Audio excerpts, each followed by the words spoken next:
Okay. So here's what goes on a call sheet. Okay.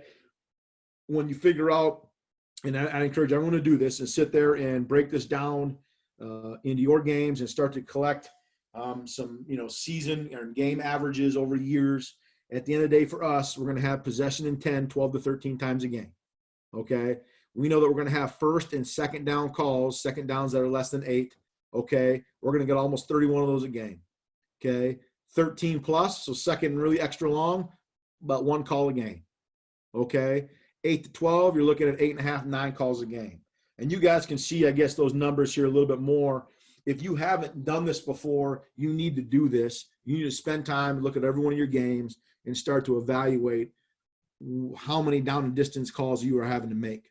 And from there, that will help you evaluate, how much you need to be practicing stuff. So one of the questions I get asked a lot is, well, coach, how many calls actually get in your call sheet?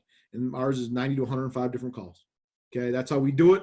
I know you talk to some guys and they got hundreds. You talk to some guys, they got 30. Whatever you do it. Okay, like I said, it doesn't matter what you do as long as you're all on the same page. This is for everything. This is the quarterback sneaks. This is the Hail Marys. This is all of it. Okay, so that's what we have. That covers all of our situations. That's how many different calls we have in the call sheet for us. Okay. Other things that you need to prepare for situationally. I'm going to check my time here, guys. Okay. And that we put in our call sheet is you're going to be prepared to make 2-point play calls. Okay.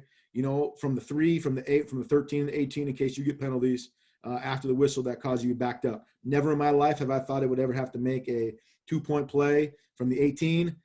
2 or 3 years ago, we played an 8 overtime game, and we did.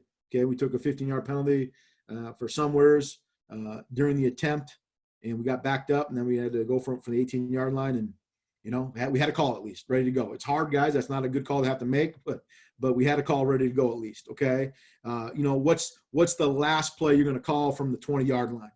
What's the last play you're going to call from the 5? And do you at least have a plan in your mind that you can come up with earlier in the week and feel comfortable about that call to at least give you the best chance possible, as opposed to maybe letting the emotions or the feel of a game try to dictate and maybe make you more conservative or have you forget about something, whatever it would be. Okay. And then you have your last play calls. Okay.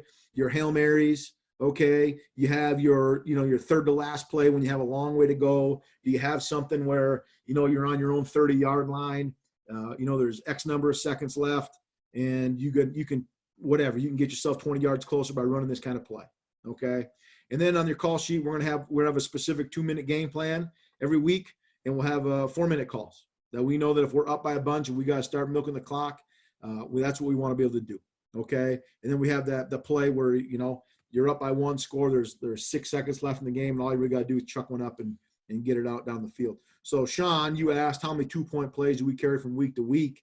For us, we're really going to have 2 for the first situation and then 1 for each of the other ones. That's what we would carry.